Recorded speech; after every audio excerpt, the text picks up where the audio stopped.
It's been real fun. Mm-hmm. Would you like to talk more about my bodily functions? Not in the least. I would like to hear more of your chewing. Rhyme or free, it doesn't matter to me. It's my bad poetry. Good day, and welcome to My Bad Poetry, a podcast where we take a deep dive into our poems from youth, yesteryear, or even yesterday. Always asking the question, why in the world did I write this? I'm Aaron. And I'm Dave. And together this week, we are looking at a poem from the third anthology of my high school collection, Analogy of Life. Dave, has that title grown on you yet?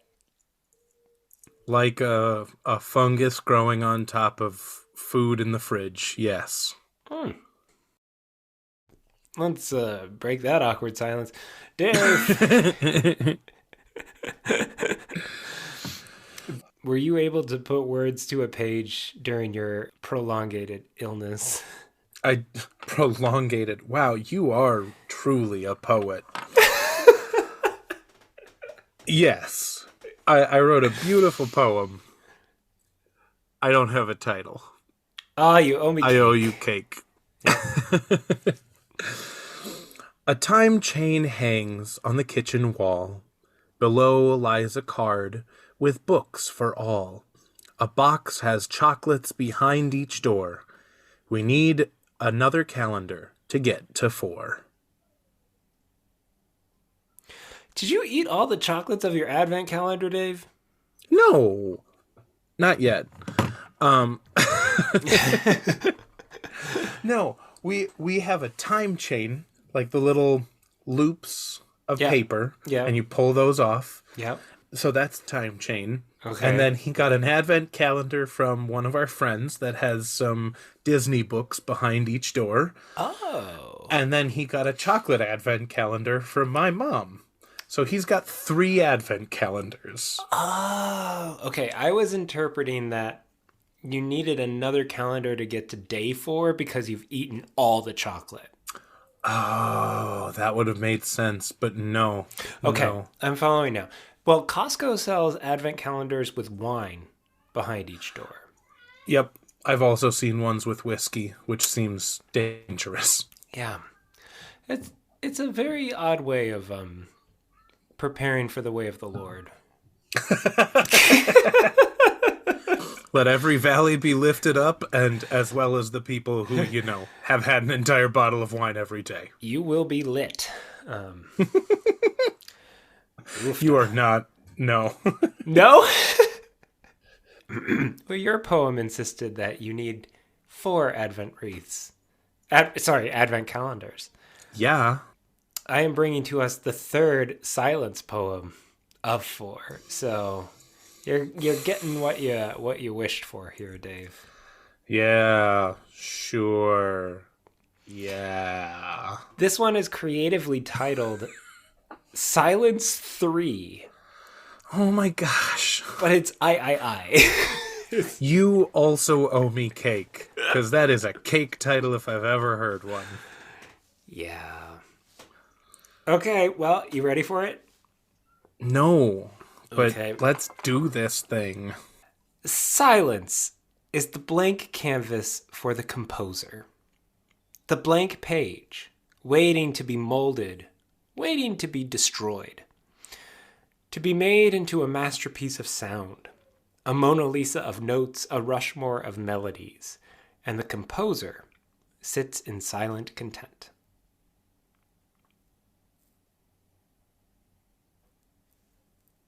Yep. Hey, it's different than It's different. Yeah. This should speak straight to your heart, Dave, because you were a music minor. Yep. And have dabbled in poetry. And John Cage is annoying.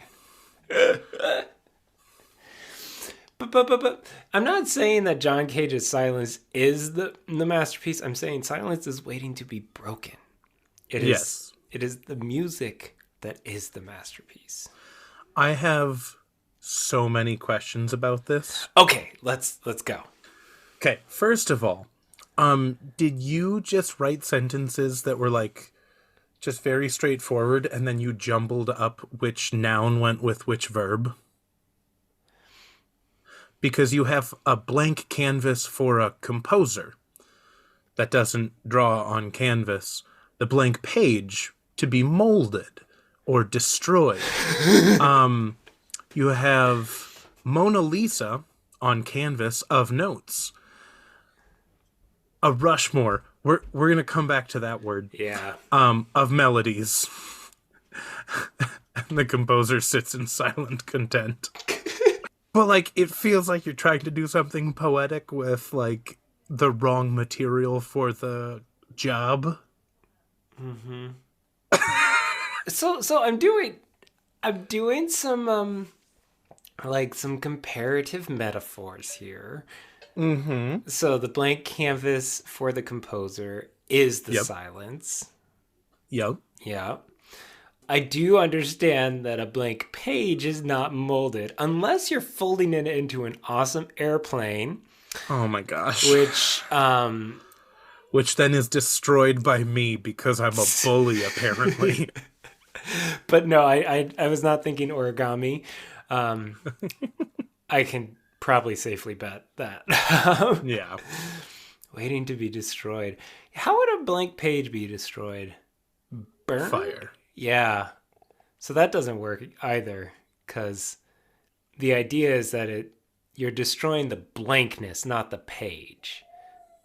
Yeah, but I mean, I can bend that for artistic license. Okay. I'll allow it. Made into a masterpiece of sound. Okay. So the silence is both the canvas and it is what's made into sound. That doesn't make any sense. No. Mm-hmm. These metaphors that you attempted, and I'm going to lovingly say attempted, are in the most Minnesotan way interesting. Aw, yeah. Well, don't you know? Oh, don't you know? Well, so Dave, you said you had many questions. Yes. I have clearly answered none of them. Yep. Okay. Next one. Okay. Rushmore. Yeah. Are you referring to Mount Rushmore or the movie Rushmore? Okay. Being as the cinephile that I am, I have yet to see Rushmore. I also have never seen it. I know it's Wes Anderson, so I know I'm not gonna like it. Yeah, it's a Wes Anderson early classic. Yeah. I'd probably like it. I don't know. Yeah, you are a frustrating person. I have very mixed feelings about Wes Anderson. Really? Yeah. Because he's not good at making movies? I love his aesthetic, but then he's just all aesthetic. And, like, his characters are a little unredeemable. What? Dear listeners, my eyes are as wide open as they can be, which is not that wide. I don't open my eyes very wide at all. But I'm still finally, like, Aaron is coming around to the right side of thinking. Ooh. Wes Anderson is terrible. So, for those keen listeners, the sound of our chat might change drastically in that this is being recorded over 2 weeks. Yeah. This episode was just so like emotional for us that we needed to take a break. And like, I mean, when Aaron says recorded over 2 weeks, we literally mean 2 weeks. We've been recording what is it now, 127 hours. Mm-hmm. So hopefully we'll get a solid 15 minutes out of this. Yeah. To bring it back to the Rushmore comparison, I think it is apt to compare this poem Silence 3 to the mountain Rushmore, and that is it is a desecration of a sacred space.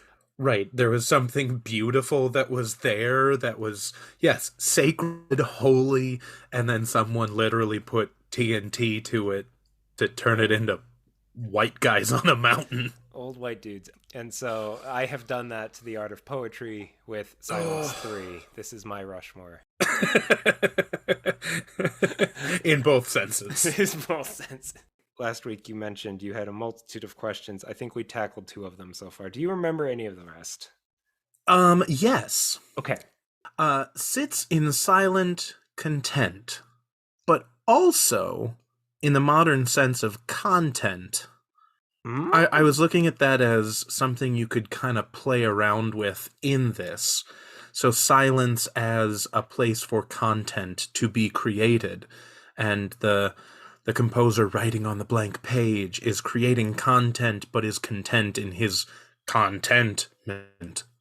Yes, I clearly, back in 2006, Right. was ahead of my time with this. Yeah, you wanted to be a content creator? A content job creator. That didn't exist then? Exactly. And so I played with that double meaning. That was my mic drop at the end of this poem. It's like, this will make sense in 20 years. Right.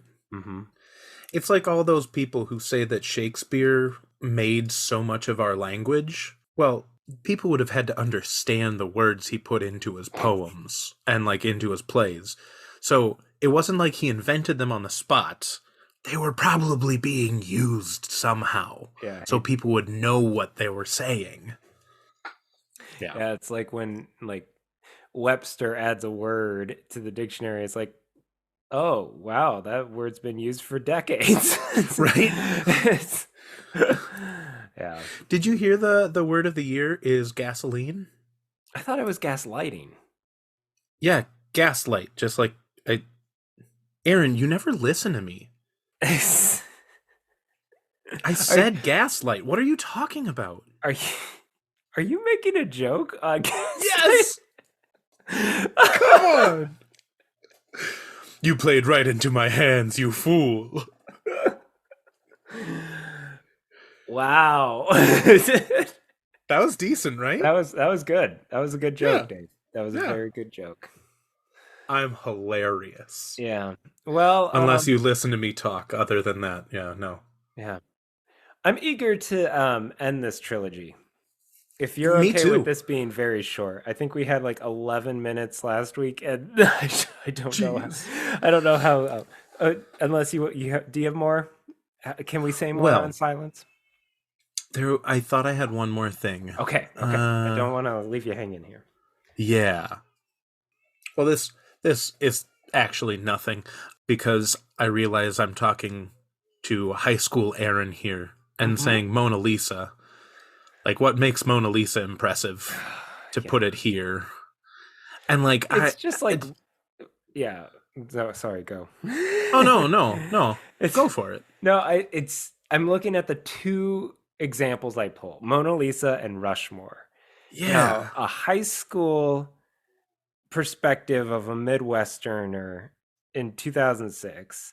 Those are the touchstones that I immediately drew for art. Right. It's very limited in its scope. I think it's just like, what's the best painting? Mona Lisa. Of course. Now, to be fair, what's the best mountain turned into a rock sculpture? My family had done a South Dakota trip. No. I think that was a little earlier. I had at least been to Rushmore. So. Yeah. That was one of the things that, again, if you wanted to take these notes and to edit your stupid poem. My daughter has reminded me many a times that we don't say stupid. Oh, sorry. Apparently not stupid. That's a garbage poem. There we go. That's a rule at her school. So we're trying to take that out of our lingo. That's really tough, isn't it? It's so tough. Anyway. Yes. So notes. Give me note me. Well, please. the thing I'm hearing, like, I'm saying, take all of these notes. You could do something like Martin Luther King Jr.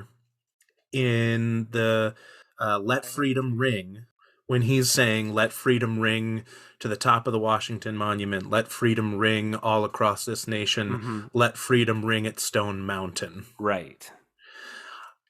This could be an interesting exploration of art. And like, I remember really, in high school, enjoying some pieces by Wagner. I thought they were really beautiful. Mm. And then I learned later on that they were a part of the ring cycle. So I started to learn about the ring cycle, which is literally just anti-Semitism in music. Yeah, Like it's it is propaganda. Yeah, literally just propaganda against Jewish people. Like it's horrific. yeah. So like talking about changing sensibilities. As breaking silence, Yeah. as like working against complacency. Art Ooh, art within society is breaking the silence against complacency. there's a thing there. There is a thing there. Yeah, and then like I followed you because I was in the same preaching class about the the Martin Luther King Jr. speech, where Yeah. the movement goes from a place that's associated at that point with civil rights to a place that's associated with the Confederacy and racism. Yeah. Still to this day, shall we say? But Right? that idea of an all-encompassing, it kind of catches you by surprise and it makes you think, Mm-hmm. and it also tries to grasp at the scope of which for that point he wanted the freedom to be experienced. Mm-hmm. So in this, the silence needs to enter this space and this space, and could be the work that is comparable to this and or this, Yeah. or something like that. Something, there's I don't something know. I there, don't know. Dave. There's There's something there. something there. And then the double meaning of content, we have a masterpiece, like Yeah.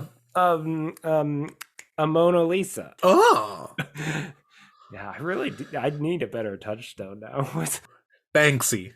Banksy. I was gonna say Bankman, Oh and that was gosh. wrong. Oh, Dave, you're like fully living into like dad mode at this. What's with Right? that bank man, dude? What's that Bankman dude? We got to end this now. Oh my Okay, gosh. good or garbage, Dave?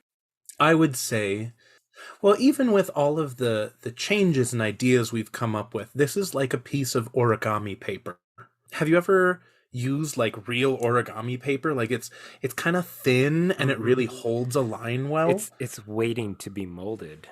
Exactly. It's Like waiting to be molded. a So blank like you page. start, you turn it into like a paper airplane, but the airplane doesn't really work, so you decide, no, I'm going to make one of those like paper lanterns out of it, and you fold it and you mold it and you change it and you blow into it and it doesn't unfurl in any way, shape, or form. So then you say, well, maybe I'll turn it into a boat.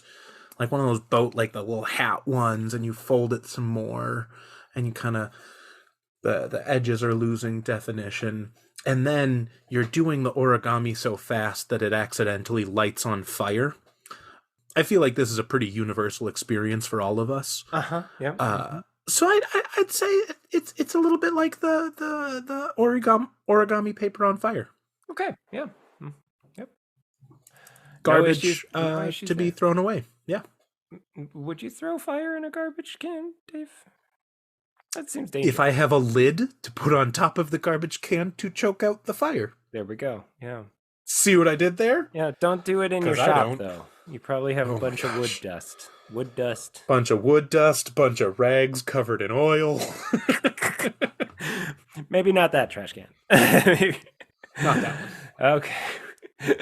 Well, this is what a difference a week makes, because I wasn't sure where to go, but a place where I have always encountered poems within the last 10 years of my life has been this choir concert that I am a part of, where the middle is interspersed with poetry. Over the years, was read by Susan Palo Cherwien. And this is the first year of the Christmas fest since her death. And so I thought I would grab some Susan Palo Cherwien poems. She wrote poetry. If this, she is a big name in. I mean, Dave, you're a fan. Maybe you could kind of describe I to am our a listeners. huge fan of hers. She has written some of my all-time favorite hymns. She has just beautiful words to describe hope and fear and damnation and salvation. She was an amazing poet, and her gifts will be sorely missed by all who know her. Yeah. So, in honor of her, Well, I don't know if she would consider this an honor, but Yeah. she had a sense of humor. So I'm gonna weave together three stanzas of two different hymns.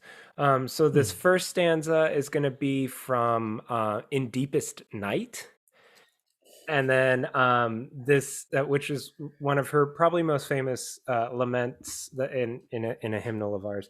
And then And literally my favorite hymn of all time. oh, there we go. And then I'm going to do two stanzas from one of her more recent published hymns, which is called In Sacred Manner. So we're going to weave this together, and maybe it will make sense to you why I chose these because of the theme of silence. But if it doesn't, just enjoy these words. So this week, we're ending with the words of a true poet, Susan Palo Cherwin's In Deepest Night and In Sacred Manner. In deepest night, in darkest days, when harps are hung, no songs we raise, when silence must suffice as praise, yet sounding in us quietly, there is the song of God. In sacred manner may we hear the pounding waves, the searing fire, the rushing wind, the singing night, the forest hymn, the loving choir. The morning stars shall sing, the morning stars shall sing. In sacred manner may we live among the wise and loving ones, sit humbly at the sage's feet by four-legged, finned, and feathered ones. The animals will teach, the animals will teach.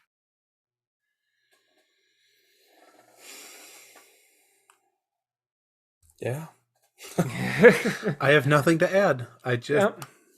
Her poetry always speaks to my heart. Yeah. And like I said, she's been one who has kept me surrounded by poetry in the last 10 years when I never thought I would. So, yeah, I'm grateful for that. Yeah. So, with that, this has been my bad poetry. Now go write some of your own bad poetry. Okay, I'm going to stop the recording. Rhyme free does